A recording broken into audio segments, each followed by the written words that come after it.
नमस्कार, मैं विजय शंकर झा। हेडलाइंस मिथिला के जरिए आज हम आए हैं बेनीपुर। बेनीपुर में एक ऐसे कोचिंग सेंटर पे आए हैं जिनका नाम सुने हैं और उनके कुछ वीडियो भी हम देखे थे।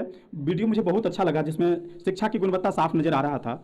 और आज हम इसी संदर्भ में आए हैं क्रांति कैंपस। क्रांति कैंपस आए हुए हैं और क्रांति कैंपस में हम सर से जिज्ञासा करेंगे, सर से जानेंगे जो सर आखिर इतना अच्छा आप गुणवत्ता वाले शिक्षक और यहाँ पे गुणवत्ता बेनीपुर में ज़रूरत था एक अच्छे शिक्षक की जो सर पूरा किए हैं। हम आ रहे हैं अब इसी अंदर सर से मिलेंगे और जिज्ञासा करेंगे और जानने की प्रयास करेंगे जो सर क्या सब किए हैं। हम अब आ ही चुके हैं क्रांति कैंपस। क्रांति कैंपस दोनों तरफ से सजा हुआ है, हर जगह चेयर लगा हुआ है और दूसरी तरफ बिहार की भी मैप लेंगे अब सर से। नमस्कार। तो अब हम सर जो अपना ऑफिस बनाए हुए हैं, अब हम ऑफिस में प्रवेश करते हैं। ऑफिस में सर हैं वो पढ़ाई कर रहे हैं। सर पढ़ाई कर रहे हैं, यहाँ पे वो आए हैं सर आपसे मिलने के लिए। और अगर आपके पास कुछ महत्वपूर्ण समय हो तो मुझे दीजिए।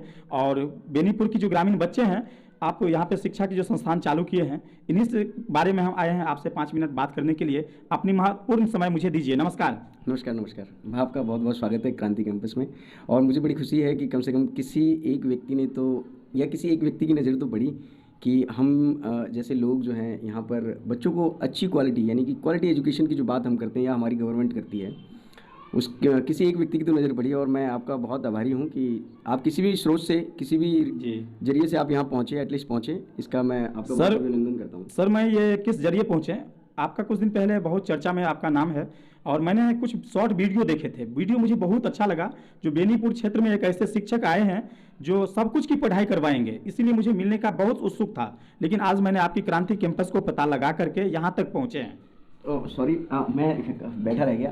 कोई दिक्कत नहीं सर। हाँ, तो ये आपकी मैं पहले तो आपका धन्यवाद कर ही चुका हूँ और पुनः मैं आपका धन्यवाद कर रहा हूँ कि आप यहाँ आए हैं जी। अब देखिए यहाँ पर जो एटमॉस्फेयर आपने देखा होगा या आप जो अभी कवर करेंगे तो वो काफ़ी चीज़ें आपको यहाँ पर नजर आएंगी, नई नई चीज़ें जो यहाँ के बच्चों को, ग्रामीण क्षेत्र के बच्चों को मिलना चाहिए। और ये जो बेनीपुर है, बेनीपुर एक बहुत बड़ा, आप जान ही रहे कि अनुमंडल है। और दूसरी बात यह है कि यहाँ पर जो बच्चों की जो तादाद है पिछले कुछ वर्षों में शिक्षा के प्रति जो है पेरेंट्स, माता पिता की, और ग्रामीण क्षेत्र में जो किसान जो हमारे हैं उनमें भी ये रुचि शिक्षा को लेकर पैदा हुई है।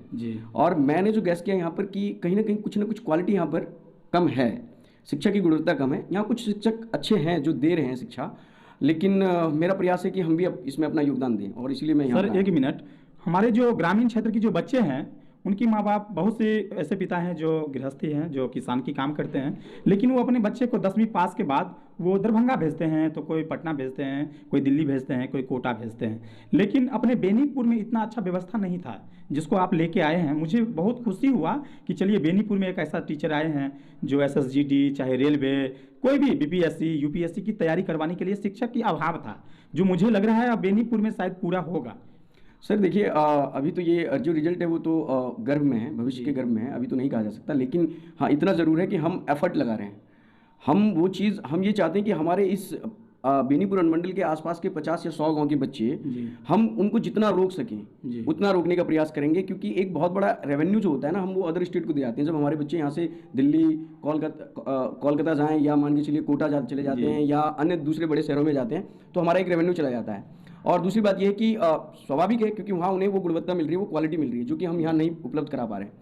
तो मैं तो ये कहूँगा कि हम जैसे जो भी हमारे अच्छे टीचर हैं, कहीं पे भी किसी यूनिवर्सिटी में जाइए, किसी भी अन्य दूसरे जगह पे जाइए, तो हमारे ही क्षेत्र के बहुत सारे टीचर्स वहाँ अपनी वो सेवाएं दे रहे हैं।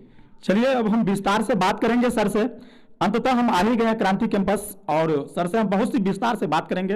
बेनीपुर में क्या सुविधा लेके आए हैं, क्या ज़रूरतें हैं, बच्चे को कैसे ये अपना योगदान दे पाएंगे, इन्हीं सब संदर्भ में हम बात करेंगे।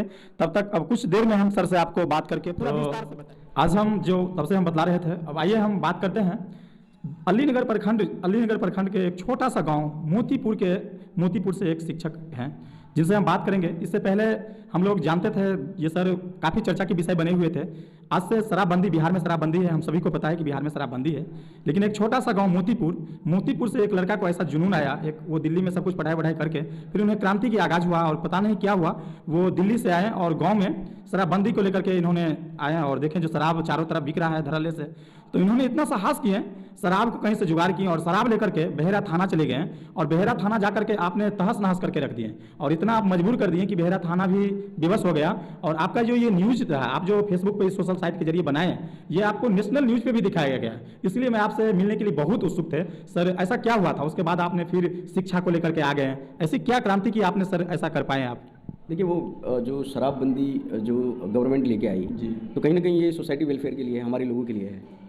तो क्या था कि जब मैं गांव आया था तो मैंने देखा था कि रात मतलब 24 घंटे में एनी टाइम जी। हमेशा मोटरसाइकिल अप एंड डाउन, कोई समय नहीं था, रात हो विरात हो किसी भी समय, और बाहरी लोग ज़्यादा आते थे। जी। तो गांव की भी अपनी एक प्रतिष्ठा होती है और उसका हनन अगर वहाँ के लोग स्वयं करें और जानते हुए कि आप चुप्पी साध लें, तो ये कहीं ना कहीं मतलब उस अपराध पर जो है पर्दा डालने वाली बात है। जी। तो मुझे लगा कि इन लोगों के खिलाफ जो है थोड़ा सा बोलना चाहिए। तो मैंने जो है, ये बात सही है, और मैं गया था, थाने गया था, वहाँ मैं दारू की एक बोतल यानी कि शराब की एक वाइन बोतल मैं लेके वहाँ गया और मैंने वहाँ जो है बताया था, प्रशासन को जगाने का काम किया था। और मुख्यमंत्री जी का जो ये जो शराबबंदी का जो निर्णय था, ये काफ़ी सराहनीय है और हम जैसे युवा और शिक्षित लोगों को इसका सपोर्ट करना चाहिए।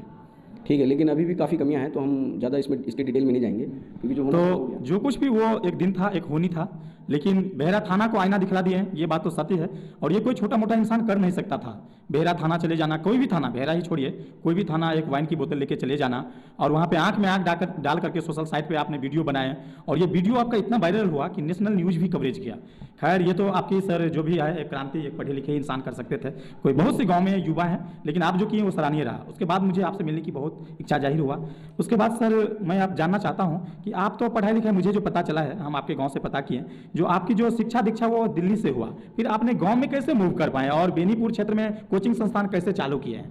देखिए, इसके पीछे थोड़ा सा आप जाएंगे तो वैसे हम इतने बड़े लोग तो हैं नहीं, या इतना बड़ा हमारा नाम तो है नहीं, या कोई हमारा पॉलिटिकल या इकोनॉमिकल इतना हम पावरफुल फैमिली से हैं नहीं। एक लंबा समय, ये सच है कि एक लंबा समय हमारा जो है दिल्ली में बीता। मेरे फादर गवर्नमेंट जॉब में थे, वहीं सारी स्कूलिंग हुई, वहीं हमने सारे अपनी जो भी एजुकेशन होती है वो सारी वहाँ हमने कंप्लीट की। उसके बाद फादर रिटायर हो गए, कोरोना का समय था, सब फैमिली जो यहाँ शिफ्ट हो गई। उसके बाद जो है फिर जाके आप दोबारा जो है वहाँ अपने आप को स्टैब्लिश करें, उससे बेटर था कि एक नई चीज़ के साथ यहाँ पर आएँ। तो जब कुछ आप अच्छा प्रयास करते हैं तो समाज में कुछ लोग जो है आपको क्रिटिसाइज़ करते हैं और वो लोग होते हैं जो खुद कुछ नहीं करते हैं और अच्छी चीज़ों को हमेशा बाइकआउट करने के प्रयास में रहते हैं। लेकिन काफ़ी चीज़ें झेली और फिर मुझे लगा कि यार अपने उसी फील्ड में जाना चाहिए जो हमारा एक्चुअल में, जहाँ पर हम अपने आप को काफ़ी कंफर्टेबल फील करते हैं। और इन चीज़ों से मैं थोड़ा सा बाहर निकल के और मैंने सोचा यहाँ पर एक इंस्टीट्यूट खोला जाए जहाँ पर किसान के बच्चे, व्यापारी के बच्चे, मजदूर के बच्चे और आर्थिक रूप से पिछड़े, जिन्हें हम आम भाषा में दलित और महादलित कहते हैं, जिनकी इकोनॉमिकल जो कंडीशन है वो ठीक नहीं होती, तो ऐसे बच्चों को गुणवत्तापूर्ण शिक्षा मिले, उसके लिए मैंने एक प्रयास किया। और मैंने यहाँ पर एक फैसिलिटी, मतलब अभी क्योंकि ये अंडर प्रोसेस है, अभी ये चल ही रहा है, तो धीरे धीरे वो सारी चीज़ें हम मुहैया कराएंगे और बच्चों को हम क्वालिटी एजुकेशन देंगे, स्पेशली कॉम्पिटिशन की फील्ड में, कंप्यूटर की फील्ड में और एकेडमिक में जितना हो सकेगा। एकेडमिक में मेरा क्योंकि अभी मैं जो देख रहा हूँ पिछले 1 महीने से, लगभग 1 महीना होने को है, कुछ यहाँ पर बच्चे अभी आ रहे हैं, तो काफ़ी कमियाँ मुझे। देखिए, बच्चों को मेरा यही संदेश है कि जरूरी नहीं है कि आप क्रांति कैंपस में आए, आप कहीं भी पढ़िए, लेकिन मन लगा के पढ़िए और जो आपकी कंसेप्ट हैं, जो आपके सब्जेक्ट के कंसेप्ट हैं, उन्हें अच्छे से गेट कीजिए। ठीक है, और मैं जितने शिक्षक हैं मैं उनसे भी अनुरोध करूँगा कि देखिए, सिर्फ कह के निकल जाना या पढ़ा के निकल जाना ये अच्छा तरीका नहीं है। सिर्फ पढ़ा के निकल जाना, आप ये नोटिस कीजिए कि आपने जो आज पढ़ाया उसमें कितने बच्चों ने क्या गेट किया। और अगर इंग्लिश मीडियम आप कहते हैं तो इंग्लिश मीडियम का माहौल बनाइए, राइट। अगर आप हिंदी मीडियम में किसी टॉपिक को या किसी कंसेप्ट को आप बच्चों को समझा रहे हैं तो उनको भी आप बहुत अच्छे से समझाइए, एग्जाम्पल के साथ, प्रैक्टिकली, राइट। तो जब आप ये सब चीज़ें देंगे बच्चों को तो डेफिनेटली वो आपके पास आएंगे। अभी क्या है, यहाँ पर मैं देख रहा हूँ, मैंने कई जगह ऑब्जर्व भी किया है, इस चीज़ को एनालाइज भी किया है कि यहाँ पर हम जो चल रहे हैं ना, वो मतलब परंपरागत जो हमारा शिक्षा व्यवस्था का जो ढांचा है या हम परंपरागत जो हमारा व्यवस्था है ना, हम उसी को फॉलो कर रहे हैं और उस बेस पर हम लगातार जा रहे हैं। तो मुझे कहीं ना कहीं लगता है कि इसमें अब सुधार की जरूरत है। भैया, अब जो है डिजिटल इंडिया जो है आगे बढ़ रहा है, तो हमें भी इस क्षेत्र को आगे बढ़ाना होगा डिजिटली, ठीक है। और इस प्लेटफॉर्म पे लाकर हमें अपने बच्चों को क्वालिटी एजुकेशन प्रोवाइड करानी होगी और हम इसमें लगे हुए हैं और हम लगातार कर रहे हैं। सर, दोनों तरफ बैठने के लिए बच्चे के लिए कंफर्टेबल तरीका से आप बनाए हुए हैं बैठने के लिए, बहुत अच्छा लगा सर। बहुत ही आप जो इसको सेटिंग किए हैं, यानी जो इतना अच्छा, इससे पहले जो कोचिंग होता है, हम जो कोचिंग देखते हैं वहाँ पे एक टेबल बेंच दे देते हैं, लंबे लंबे, वहाँ पे 4-5 बच्चे होते हैं, वो आपस में बात करते हैं और झगड़ते रहते हैं। ऐसे में उनकी पढ़ाई होता है, कोई बच्चे निकलते हैं, कोई नहीं निकलते हैं। लेकिन आपकी जो व्यवस्था है अलग अलग तरीका से किया गया है, एक चेयर दूसरा चेयर ऐसे करके दोनों तरफ लगाए हुए हैं। ऐसे कैसे आपके दिमाग में आया? देखिए, चूंकि दिल्ली में मैंने लंबा समय बिताया है और वहाँ ही सारी स्कूलिंग हुई है, तो हम भी जब जहाँ पढ़ने जाते थे तो हम देखते थे कि वहाँ की फैसिलिटी अलग है। वहाँ चेयर कंफर्टेबल होता था। अब जैसे आप ये चेयर देख रहे हैं, काफ़ी कंफर्टेबल है, काफ़ी हम भी बैठे हुए हैं, यहाँ आप आराम से लिख भी सकते हैं। और आपकी ये रिस्पॉन्सिबिलिटी बनती है कि आप अपने बच्चों को क्या देना चाहते हैं। आप पढ़ाई के साथ साथ उन्हें एक व्यवस्था दीजिए, जिस व्यवस्था को अपना कर उन्हें ज़्यादा मतलब मुश्किल ना आए और वो किसी भी चीज़ को जो है इजीली गेट करें। अब यहाँ इस कैंपस में अंदर क्या है कि चेयर के साथ साथ हमने यहाँ का माहौल भी इसकी डेंटिंग पेंटिंग कराई है। डिजिटल बोर्ड के लिए हम प्रयास कर रहे हैं, डिजिटल बोर्ड भी कुछ दिनों में जरा सर आप जो ये सब लगाए हुए हैं इससे पहले वातावरण भी है, यहाँ पे शांति की माहौल है, चारों तरफ कहीं पे यहाँ पे ट्रैफिक की भी आवाज़ नहीं आता है और ये शांति अच्छे सोसाइटी में है। देखिए यहाँ की जो फैसिलिटी है, एक तो ये नॉइज पोल्यूशन यहाँ पर नहीं जी, पार्किंग स्पेस साइड में बहुत है जी, राइट जी। क्लास जो चलती है तो क्लास के अंदर आपको बिल्कुल भी इंटरप्शन, बाहर की इंटरप्शन कोई भी नहीं होगी, जैसे कोई हो हल्ला है, कोई ट्रक जा रहा है या कोई साउंड चल रहा है, ऐसा कुछ भी नहीं है। दूसरी बात यहाँ पर है कि ये साइलेंट जोन है, ये वाला जो एरिया है, ठीक है। बर्ता चौक पे काफी रनिंग इंस्टीट्यूट की चल रही है, लेकिन वो साइलेंट जोन में नहीं आ रहा है, जो मैंने ऑब्जर्व किया। ये साइलेंट जोन है, यहाँ बच्चा अगर क्लास में बैठता है तो शांति से उसको एंड तक के बच्चे को, जो एकदम रो में अंतिम पायदान पे बैठा हुआ है या अंतिम चेयर पे बैठा हुआ है, यहाँ पे भी आवाज अच्छे खासा आएगा, दोनों तरफ साउंड जो है बिल्कुल क्लियर आएगी, किसी प्रकार की कोई इंटरप्शन नहीं होगी। और यहाँ पर एक एक पॉइंट्स को जो बच्चे मान के चलिए अगर 8th के बच्चे हैं या 9th के बच्चे हैं और बेस उनका 6ठी या 7वीं में कुछ ऐसे टॉपिक्स हैं जो उन्होंने या तो पढ़े नहीं या ध्यान नहीं दिए, तो अगर हम वही बच्चा अगर 8वीं में या 9वीं में उस चीज़ को पढ़ रहा है या उससे रिलेटेड कुछ चीज़ आ गई, तो यहाँ पर उनको बहुत अच्छे से हम ओपनली उस चीज़ को बहुत 1 by 1 उसको जो है खोल के अच्छे से बताते हैं ताकि बच्चों को दिक्कत ना हो।